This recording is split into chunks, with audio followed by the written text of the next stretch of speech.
Good afternoon students. आज हम start करेंगे chapter number 16 algebraic expressions and identities. तो सबसे पहले हम देखते हैं एल्जेब्रिक एक्सप्रेशंस क्या होते हैं। एल्जेब्रिक एक्सप्रेशन देखिए मीनिंग दिया हुआ है, a combination of constants and variables connected by any or all of the four fundamental mathematical operations is called an algebraic expression. Algebraic expression क्या होते हैं? कोई भी ऐसे कॉन्स्टेंट और वेरिएबल का कॉम्बिनेशन जो हमारे पास कोई भी फोर फंडामेंटल जो मैथमेटिकल ऑपरेशंस होते हैं उनसे हमारे पास क्या होते हैं, कनेक्टेड होते हैं। जैसे कि मान लीजिए हमारे पास एक हमने ले लिया वेरिएबल, देखिए क्या होता है, कॉम्बिनेशन होता है कांस्टेंट और वेरिएबल का। एल्जेब्रिक एक्सप्रेशन होता है कांस्टेंट और वेरिएबल का कॉम्बिनेशन। तो कांस्टेंट हमारे पास क्या होते हैं, जिनकी वैल्यू हमारे पास चेंज नहीं होती, बट हमारे पास वेरिएबल क्या होते हैं, जिनकी वैल्यू चेंज होती रहती है। तो जैसे कि X Y Z A B C D, तो ये सारे जितने भी अल्फ़ाबेट्स होते हैं इनको हम क्या बोलते हैं, वेरिएबल्स बोलते हैं। और जितने भी हमारे पास न्यूमेरिकल नंबर्स होते हैं जैसे कि 1 2 3, इनको हम क्या बोलते हैं, इनको हम बोलते हैं कॉन्स्टेंट्स। तो यहाँ पर हमारे पास एल्जेब्रिक एक्सप्रेशन का मीनिंग दे रखा है, combination of constant and variable. Constant और वेरिएबल दोनों का जो कॉम्बिनेशन होता है और जो कनेक्टेड किससे होता है, by any or all of the four fundamental mathematical operation. Four fundamental mathematical operation कौन कौन से हो गए? Plus, minus, multiply and divide. Addition, subtraction, multiplication and divide, ये हमारे पास डिवीज़न, ये हमारे पास क्या होते हैं, मैथमेटिकल ऑपरेशंस होते हैं। तो जब वेरिएबल और कांस्टेंट ये दोनों इनमें से किसी भी साइन से क्या होते हैं, ज्वाइन होते हैं, तो उसको हम क्या बोल देते हैं, एल्जेब्रिक एक्सप्रेशन बोल देते हैं। जैसे कि इसमें फर्स्ट एग्जांपल बताया गया 3x, तो 3x क्योंकि ये क्या है, कांस्टेंट है, ये हमारे पास वेरिएबल और दोनों के बीच में साइन किसका है, मल्टीप्लाई का, तो ये क्या हो जाएगा, एक एल्जेब्रिक एक्सप्रेशन हो जाएगा। सेम एज इट इज इसमें एल्जेब्रिक एक्सप्रेशन हो गया 5y², यहाँ पर y² तो क्या है, वेरिएबल, और 5 हमारे पास क्या है, कॉन्स्टेंट। -6xyz, यहाँ पर भी xyz तो हमारे पास क्या है, वेरिएबल, और -6 हमारे पास क्या है, कॉन्स्टेंट टर्म। 12/5 ये कॉन्स्टेंट टर्म है और ये हमारे पास क्या है, वेरिएबल। -9 ये भी हमारे पास कॉन्स्टेंट टर्म है। तो यहाँ पर हमारे पास क्या है, कांस्टेंट और वेरिएबल का कॉम्बिनेशन जो हमारे पास किसी भी प्लस से, माइनस से, मल्टीप्लाई से या डिवाइड से कनेक्टेड होते हैं, उनको हम क्या बोलते हैं, एल्जेब्रिक एक्सप्रेशंस। नेक्स्ट हमारे पास क्या दे रखे हैं, terms of algebraic expression. Terms of algebraic expression का मीनिंग क्या है कि हर एक जो एल्जेब्रिक एक्सप्रेशन होता है वो कुछ टर्म से मिलकर बना होता है। जैसे कि देखिए फर्स्ट एग्जाम्पल इसमें हमारे पास बता रखा है 2x² - 4xy + 8y², ये हमारे पास है, ये एक एल्जेब्रिक एक्सप्रेशन है। क्यों एल्जेब्रिक एक्सप्रेशन है? क्योंकि इसमें वेरिएबल भी और कांस्टेंट भी, और वेरिएबल और कांस्टेंट दोनों कनेक्टेड हैं मैथमेटिकल ऑपरेशन से। तो ये क्या होंगे, एल्जेब्रिक एक्सप्रेशन होंगे। लेकिन इस एल्जेब्रिक एक्सप्रेशन की हमें टर्म्स बतानी है। तो देखिए टर्म्स क्या होती है हमारे पास, टर्म्स होती हैं कि जो हमारे पास माइनस और प्लस के साइन से क्या हो जाती हैं, सेपरेट कर देते हैं हम जिनको, किसी भी एल्जेब्रिक एक्सप्रेशन को जब हम प्लस और माइनस के साइन से सेपरेट कर देते हैं तो उसको हम क्या बोल देते हैं, टर्म्स बोल देते हैं। जैसे कि हमारे पास यहाँ पर देखिए, यहाँ पर माइनस का साइन आ रहा है, इधर हमारे पास प्लस का साइन आ रहा है, तो माइनस से पहले के साइन वाली ये वाली जो होगी, ये हमारे पास एक टर्म हो गई। नेक्स्ट हमारे पास ये भी एक टर्म हो गई, और नेक्स्ट हमारे पास ये भी एक टर्म हो गई। तो यहाँ पर इस एल्जेब्रिक एक्सप्रेशन की हमारे पास 3 टर्म्स होगी। और जब भी हम टर्म्स को काउंट करेंगे तो टर्म्स को लिखते टाइम हम उनके साइन को भी कंसीडर करेंगे, मतलब साइन भी लेकर चलेंगे हम उसका। अगर प्लस साइन है तो हम प्लस लेकर चलेंगे, माइनस साइन है तो माइनस लेकर चलेंगे। तो यहाँ पर 2x² एक टर्म हो जाएगी, -4xy एक टर्म हो जाएगी, और 8y² हमारे पास क्या हो जाएगी, एक टर्म हो जाएगी। तो ये 3 टर्म्स होंगी, 2x² -4xy and 8y²। Same as it is अगर हमारे पास दे रखा है next example 4x³ + 8x² - 2x - 7, इसमें भी हमारे पास हमें पता टर्म्स क्या होती है, जो प्लस और माइनस के साइन से सेपरेट हो जाती हैं। तो ये एक टर्म हो गई, इधर एक टर्म हो गई, ये एक टर्म हो गई और ये एक टर्म हो गई। तो टर्म्स कौन कौन सी होगी हमारे पास, 4x³ हो गई, प्लस का 8x² हमारी एक टर्म हो गई, माइनस का 2x हमारी एक टर्म हो गई, और माइनस का 7 हमारी एक टर्म हो गई। तो टर्म्स क्या होती हैं, जो प्लस और माइनस के साइन से सेपरेट होती हैं और जिनमें हम प्लस और माइनस के साइन को भी कंसीडर करते हैं, उनको हम बोलते हैं टर्म्स। नेक्स्ट देखिए हमारे पास टर्म्स हो गई, हमारे पास एल्जेब्रिक एक्सप्रेशन होगी। उसके बाद हमारे पास दिए गए हैं फैक्टर। फैक्टर क्या होते हैं कि हर एक टर्म जो होती है वो कुछ फैक्टर्स से मिलकर बनी होती है। जैसे हर एक टर्म के कुछ ना कुछ फैक्टर होते हैं। जैसे कि हमारे पास 4x³ हमारे पास दे रखा है, तो 4x³ के फैक्टर्स कौन कौन से होंगे, 4 और x³।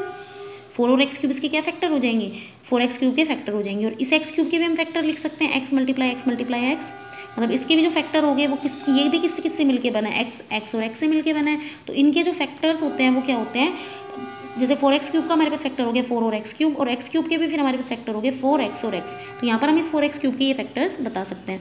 Same as it is मान लो हमारे पास एक दे रखा है 3xy, तो 3xy किस से मिलके बना है, 3 से, x से और y से। तो ये इसके क्या हो जाएंगे, फैक्टर्स बन जाते हैं। नेक्स्ट मान लो हमारे पास एक और एग्जाम्पल दे रखा है 5x² yz, तो यहाँ पर हमारे पास क्या है, फैक्टर्स कौन कौन से हैं, इसमें फैक्टर्स हैं 5, एक है x², एक है y और एक है z। तो ये सारे क्या होंगे, फैक्टर्स होंगे। मतलब कोई भी जो टर्म है वो कुछ फैक्टर्स के प्रोडक्ट से मिलकर बनी होती है, कुछ नंबर्स के प्रोडक्ट से मिलकर हर एक टर्म बनी होती है, तो हर एक टर्म को हम फैक्टर्स की फॉर्म में भी लिख सकते हैं। तो ये हमारे पास हो गए फैक्टर्स। अब फैक्टर्स में भी हमारे पास दो तरह के फैक्टर होते हैं। एक फैक्टर हमारे पास होता है न्यूमेरिकल फैक्टर, और एक फैक्टर हमारे पास होता है, एक होता है न्यूमेरिकल फैक्टर और एक हमारे पास होता है लिटरल फैक्टर। ठीक है, तो न्यूमेरिकल फैक्टर क्या होते हैं, जैसे किसके नाम से पता चल रहा है, जो नंबर की फॉर्म में होंगे या जो कांस्टेंट फैक्टर होंगे उनको हम बोलते हैं न्यूमेरिकल फैक्टर, और जो हमारे पास वेरिएबल की फॉर्म में होंगे, वेरिएबल वाले फैक्टर को हम क्या बोलेंगे, लिटरल फैक्टर। न्यूमेरिकल फैक्टर जो नंबर की फॉर्म में होंगे, न्यूमेरिकल फैक्टर हमारे पास क्या हो गया, जो कांस्टेंट फैक्टर होगा उसको तो आप क्या बोलोगे, न्यूमेरिकल फैक्टर, और जो आपका वेरिएबल फैक्टर होगा उसको आप क्या बोल देंगे, लिटरल फैक्टर। तो ये हमारे पास दो तरह के फैक्टर्स होते हैं। अब जैसे यहाँ पर अगर हम देखें तो थ्री तो हमारे पास क्या है, थ्री हमारे पास है एक कांस्टेंट फैक्टर या न्यूमेरिकल फैक्टर, और हमारे पास जो एक्स वाई है, एक्स वाई कैसे फैक्टर्स हैं, लिटरल फैक्टर, क्योंकि ये कैसे हैं, वेरिएबल। नेक्स्ट हमारे पास फैक्टर्स के बाद आता है कोफिशिएंट। कोफिशिएंट क्या होते हैं, देखिए अभी हमने क्या किए, किसके बारे में किया, अभी हमने टर्म्स के बारे में किया, तो टर्म्स के ही कुछ कोफिशिएंट्स होते हैं।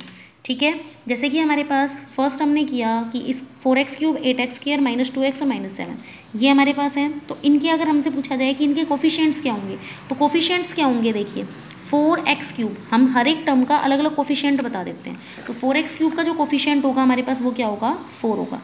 हर एक टर्म का हम कोफिशिएंट अलग अलग बताएंगे। 4x³ का कोफिशिएंट होगा 4, 8x² का कोफिशिएंट क्या होगा 8, -2x का कोफिशिएंट हमारे पास क्या होगा -2, और हमारे पास -7 का कोफिशिएंट क्या होगा -7। तो देखिए हमारे पास any of the factor with the sign of the term is called the coefficient of the product of the other factors.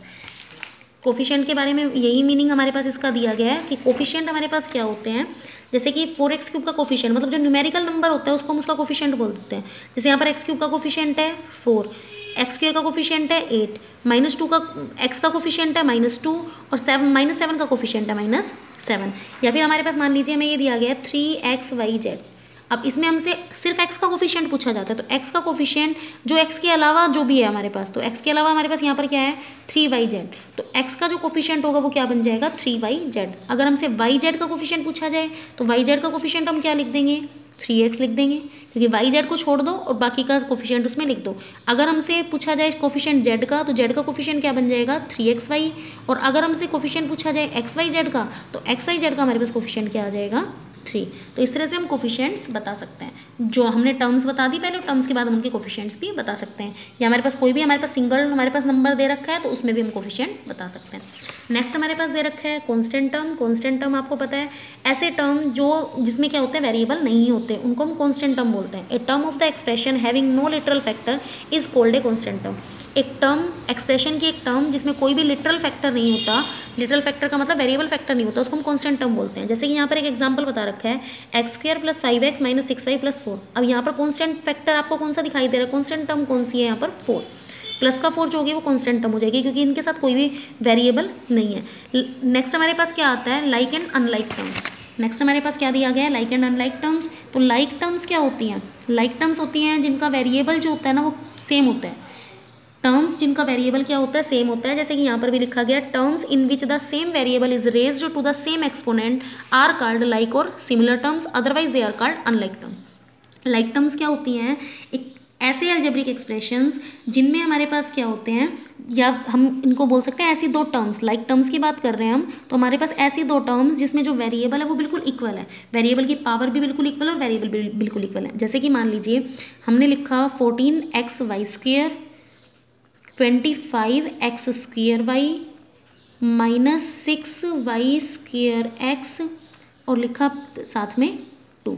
अब इनमें से हमसे पूछा जाए लाइक टर्म्स कौन सी हैं ये बताइए। लाइक टर्म्स की डेफिनेशन अभी आपको क्या बताइए, ऐसी टर्म्स जिसमें हमारे पास जो वेरिएबल होते हैं वो बिल्कुल सेम होते हैं, मतलब जो वेरिएबल फैक्टर है ना वो क्या होगा बिल्कुल सेम होगा। तो देखिए यहाँ पर वेरिएबल फैक्टर किसमें सेम है, यहाँ पर देखिए x दिया गया है, यहाँ पर x² दिया गया, तो आपको पता है x और x² तो इक्वल हो नहीं सकते, तो ये दोनों टर्म्स तो लाइक टर्म्स हो ही नहीं सकती।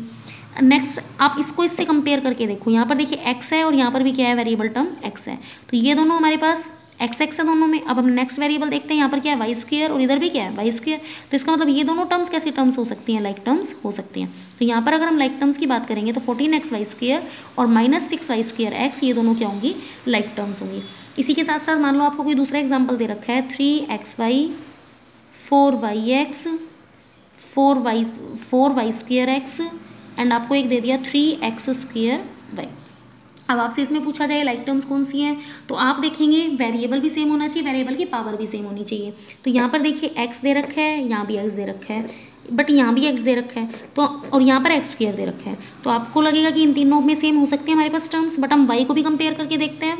यहाँ पर y की पावर 1 है, यहाँ पर y की पावर 1 है, बट यहाँ पर y की पावर 2 है। तो इसका मतलब ये दोनों टर्म्स कैसी टर्म्स होंगी, लाइक टर्म्स। इसमें भी xy आ रहा है और इसमें भी xy आ रहा है। तो यहाँ पर जो लाइक टर्म्स होंगी वो कौन कौन सी हो जाएंगी, 3xy एंड 4yx। तो ये हो गया हमारे पास लाइक टर्म्स की डेफिनेशन। नेक्स्ट हमारे पास दे रखा है types of the algebraic expressions. Algebraic expressions के कुछ टाइप्स होते हैं, कुछ तरह के हमारे पास एल्जेब्रिक एक्सप्रेशंस होते हैं। फर्स्ट एल्जेब्रिक एक्सप्रेशन हमारे पास दे रखा है मोनोमियल, फिर दे रखा है बाइनोमियल, फिर दे रखा है ट्राइनोमियल एंड नेक्स्ट लास्ट हमें दे रखा है पोलिनोमियल। तो सबसे पहले हम बात करेंगे मोनोमियल की। मोनोमियल क्या होता है, एक ऐसा एल्जेब्रिक एक्सप्रेशन जिसमें सिर्फ सिंगल टर्म होती है, सिर्फ एक टर्म होती है। जैसे टर्म का मीनिंग अभी आपको क्या बताया, जो प्लस और माइनस के साइन से सेपरेट होती है। मान लो मैंने लिख दिया सिर्फ 3xy, मैंने क्या लिख दिया 3xy। अब क्या यहाँ पर कहीं भी प्लस और माइनस के साइन से सेपरेट होगी ये 3xy, ये सेपरेट नहीं होगी, मतलब यहाँ पर प्लस और माइनस का साइन नहीं है। तो इसको हम क्या बोल देंगे, मोनोमियल। मोनोमियल क्या होते हैं, ऐसे एल्जेब्रिक एक्सप्रेशन जिसमें सिर्फ एक सिंगल टर्म होती है। नेक्स्ट हमारे पास आते हैं बाइनोमियल। बाइनोमियल क्या होते हैं, ऐसे एल्जेब्रिक एक्सप्रेशन जो हमारे पास क्या होते हैं, ऐसे एल्जेब्रिक एक्सप्रेशन जिसमें हमारे पास 2 टर्म्स होती हैं। मतलब 2 टर्म्स का मतलब जिसमें सिर्फ 2 ही टर्म मिलेंगी। तो 2 टर्म्स का मीनिंग हो गया, जैसे कि मैंने लिख दिया 2x स्क्वायर वाई और यहाँ पर लिख दिया -3yz।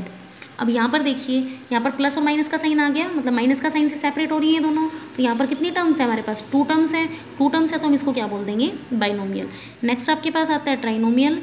ट्राइनोमियल क्या होते हैं, जिसमें 3 टर्म्स होती हैं। अब 3 टर्म्स होती हैं तो मान लीजिए जैसे लिख दिया 4x + 3y + z।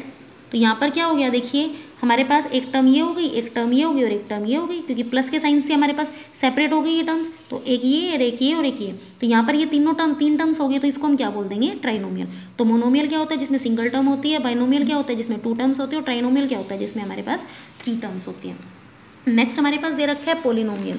पोलिनोमियल क्या होता है कि कोई भी एल्जेब्रिक एक्सप्रेशन जिसमें हमारे पास एक से ज़्यादा टर्म होती हैं उनको हम पोलिनोमियल्स बोलते हैं। यहाँ पर जो मोनोमियल है वो भी हमारा पोलिनोमियल होगा, बाइनोमियल भी पोलिनोमियल होगा, ट्राइनोमियल भी पोलिनोमियल होगा। और पोलिनोमियल की हम डेफिनेशन क्या देखते हैं कि हमारे पास जो वेरिएबल की पावर होती है, जैसे कि हमने लिख दिया 2x square Y + 3yz + 4y की पावर -1। अगर हमसे पूछा जाए कि क्या ये पोलिनोमियल है, तो पोलिनोमियल के लिए हमारे पास क्या चीज़ होनी चाहिए, पोलिनोमियल के लिए हमारे पास जो वेरिएबल की पावर होनी चाहिए ना, वो सिर्फ होल नंबर्स में होनी चाहिए। पोलिनोमियल होने के लिए किसी भी एल्जेब्रिक एक्सप्रेशन को वेरिएबल की जो पावर है वो कैसी होनी चाहिए, होल नंबर्स होनी चाहिए। और आपको पता है होल नंबर्स क्या होते हैं, जो 0 से स्टार्ट होते हैं और इन्फिनिटी तक होते हैं।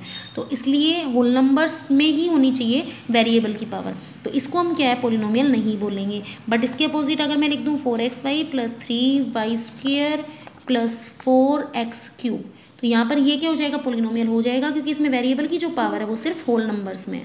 मतलब होल नंबर में होनी चाहिए जो 0 से स्टार्ट होते हैं। तो सिर्फ अगर होल नंबर में है तो वो पोलिनोमियल हो जाएगा, अदरवाइज पोलिनोमियल नहीं होगा। तो हम मोनोमियल को भी, मोनोमियल, बाइनोमियल और ट्राइनोमियल, ये सारे हमारे पास क्या हो जाएंगे, पोलिनोमियल्स हो जाएंगे। नेक्स्ट लास्ट हमारे पास जो इसमें दे रखा है वो दे रखा है addition of the algebraic expression. Algebraic expression को हम कैसे ऐड करते हैं, एल्जेब्रिक एक्सप्रेशन को ऐड करने के लिए इसमें बताया गया है कि हम लाइक टर्म्स को ग्रुप बना देते हैं और फिर उनको ऐड कर देते हैं। Sum of the several like terms is the like term whose coefficient is the sum of the coefficient of this like terms. क्या बताया गया, देखिए हम क्या करते हैं इसमें, इसको आप एक एग्जांपल के थ्रू समझिए। हम लाइक टर्म्स को ही ऐड करते हैं हमेशा, कभी भी अनलाइक टर्म्स को हम ऐड नहीं कर सकते। लाइक टर्म्स क्या होती हैं, जिनके वेरिएबल सेम होते हैं, वेरिएबल की पावर भी सेम होती है और वेरिएबल्स भी हमारे पास क्या होते हैं, सेम होते हैं। तो उनको हम क्या बोलते हैं, लाइक टर्म्स। तो अब हम इसमें जब ऐड करेंगे या सब्ट्रैक्ट करेंगे तो हम लाइक टर्म्स को ही ऐड और सब्ट्रैक्ट करते हैं। तो यहाँ पर देखिए 5x² + 3x - 8, इसमें हमें ऐड करना है 6x + 5 को। तो आपने सबसे पहले लिख दिया 5x² + 3x - 8। अब आपको 6x और 5 को ऐड करना है, तो आप लाइक टर्म के नीचे लाइक टर्म लिखेंगे। मतलब यहाँ पर 6x दे रखा है, तो आप देखिए x किसके साथ है, इधर 3x के साथ x है, इधर x² है। तो आप इस 6x को x² के साथ नहीं लिख सकते, आप इसको x के नीचे ही लिखेंगे। और ये क्योंकि कॉन्स्टेंट टर्म है तो हम इसको कॉन्स्टेंट के नीचे लिखेंगे। अब आप इसको ऐड कर दोगे 5x² एज इट इज़ आ जाएगा। यहाँ पर देखिए प्लस का 3x और प्लस का ही 6x है, तो 6 और 3 क्या हो गया 9 और x एज इट इज़ आ जाएगा। यहाँ देखिए -8 + 5 और आपको पता है -8 + 5 क्या होता है -3, तो हम इसको एज इट इज़ लिख देंगे। सेकंड जैसे हमारे पास है, हमें इनको ऐड करना है 9x² - 10xy + 8y² हमने ये लिख दिया। अब नेक्स्ट है -2xy, तो -2xy को आप कहाँ लिखेंगे xy वाले कॉलम के नीचे लिखेंगे। 4y² इसको y² वाले पर लिखेंगे और -3x² को -x² वाले जो हमारे पास दे रखी है टर्म उसी के नीचे लिखेंगे। नेक्स्ट है 6y² + 7xy - 5y², तो y² वाले को हम 6y² वाले को y² के टर्म के नीचे लिखेंगे। 7xy इसको हम xy वाले टर्म के नीचे लिखेंगे और यहाँ पर हमारे पास -5x² इसको हम x² वाले टर्म के नीचे लिखेंगे। तो मतलब लाइक टर्म्स को ही हम ऐड करते हैं, मतलब x² xy के साथ नहीं आ सकता और x² y² के साथ नहीं आ सकता या xy y² के साथ नहीं आ सकता। x² x² के साथ ही आएगा, xy xy के साथ ही आएगा और y² y² के साथ ही आएगा। तो यहाँ पर हम जब ऐड करेंगे तो देखिए -5 और -3, ये तो बन गया -8 और -8 और प्लस का 9। वेरिएबल हमारे पास सेम रहेगा, बस हमें कॉन्स्टेंट जो टर्म है ना उनको हमें क्या करना है, इनके जो कोफिशिएंट्स हैं, इनके जो कोफिशिएंट्स में कॉन्स्टेंट टर्म है, हमें सिर्फ उनको ऐड और सब्ट्रैक्ट करना है। तो -5 और -3 हो जाएगा -8 और -8 + 9 क्या हो जाएगा 1, तो ये हो गया 1x²। यहाँ पर देखिए -10 और -2 -12 + 7 कितना हो जाएगा -5 और xy एज इट इज़ 8 और 4 12 और 6 18 और y² एज इट इज़। तो ये हमारे पास हमने सब ऐड कर दिया अलजेब्रिक एक्सप्रेशंस को। तो जब भी हम अलजेब्रिक एक्सप्रेशंस को ऐड करेंगे तो हम ओनली लाइक टर्म्स को ही ऐड और सब्ट्रैक्ट ऐड करते हैं और सब्ट्रैक्शन के केस में भी हम लाइक टर्म्स को ही सब्ट्रैक्ट करते हैं। तो यहाँ पर सब्ट्रैक्शन का भी देख लीजिए, subtract 4x - 7xy + 3y + 12 from 12x - 9xy + 5y - 3। यहाँ पर हमारे पास हमें क्या करना है, सब्ट्रैक्ट करना है। सब्ट्रैक्ट के केस में जो फ्रॉम के बाद हमें दिया गया है, देखिए हमें इसको इसमें से सब्ट्रैक्ट करना है, तो हमारे पास ये यहाँ आना चाहिए पहले और ये बाद में आना चाहिए। तो हम क्या करेंगे, पहले लिखेंगे 12x - 9xy + 5y - 3 को लिख देंगे। सबसे पहले हम क्या लिखेंगे, जो फ्रॉम के बाद हमारे पास अलजेब्रिक एक्सप्रेशन दिया गया ना, हमें उसको ऊपर लिखना है, फिर जो फ्रॉम से पहले दिया गया हम उसको बाद में लिख देंगे। अब इसमें भी हम लाइक टर्म्स के नीचे ही लिखेंगे, जैसे 4x है वो x के साथ, 7xy - 7xy वो xy वाले टर्म्स के साथ, +3y वो 3y y वाली टर्म के साथ और 12 जो है वो कांस्टेंट टर्म के साथ। अब हमें सब्ट्रैक्ट करना है, तो हम क्या करेंगे, जो हमारे पास ये नंबर्स जो हमारे पास दिए गए हैं, जो बिलो वाला नंबर है, जो नीचे वाला अलजेब्रिक एक्सप्रेशन, उसके हम साइन चेंज कर देते हैं। मतलब ये देखिए यहाँ पर 4x प्लस का है तो इसको माइनस का कर दिया, यहाँ पर -7xy है तो यहाँ पर प्लस साइन बना दिया, यहाँ पर प्लस है तो यहाँ माइनस बना दिया और यहाँ पर प्लस है तो यहाँ माइनस बना दिया। ऊपर वाले साइन को कंसीडर नहीं करेंगे, नीचे वाले साइन को कंसीडर करेंगे। अब हम देखते हैं, देखिए 12x, अब ये 4x कैसा बन गया माइनस का, तो 12x - 4x कितना आ जाएगा 8x। यहाँ पर भी देखिए -9xy + 7xy, अब ये 7xy प्लस का बन गया तो -9 + 7 ये हमारे पास हो जाएगा -2 और xy as it is. 5y + 3y, तो 5y में 3y को ऐड करेंगे तो 5 और 3 8, 5y + 3y नहीं आएगा, यहाँ पर हम -3y लेके चलेंगे, तो 5y - 3y ये हमारे पास बन जाएगा प्लस का 2y माइनस का 3 और माइनस का 12, तो ये हमारे पास क्या बन जाएगा माइनस का 15। तो मतलब हम क्या करेंगे, सबसे पहले फ्रॉम के बाद हमारे पास जो अलजेब्रिक एक्सप्रेशन दिया गया उसको लिखेंगे, फिर फ्रॉम से पहले वाले अलजेब्रिक एक्सप्रेशन को लिखेंगे और जो अलजेब्रिक एक्सप्रेशन हमने नीचे लिखा है उसके साइन चेंज कर दो। फिर हम जो साइन चेंज कर दिया हम उस साइन को ही कंसीडर करके चलेंगे और फिर हम उसको सब्ट्रैक्ट कर देंगे। तो इस तरह से हम एडिशन कर सकते हैं और सब्ट्रैक्शन कर सकते हैं। तो इस वीडियो में हमने किया है कॉन्सेप्ट्स के बारे में, जो अलजेब्रिक एक्सप्रेशन के कॉन्सेप्ट्स दिए गए थे। नेक्स्ट वीडियो में हम करेंगे एक्सरसाइज 16.1 के question number 1 to question number 4।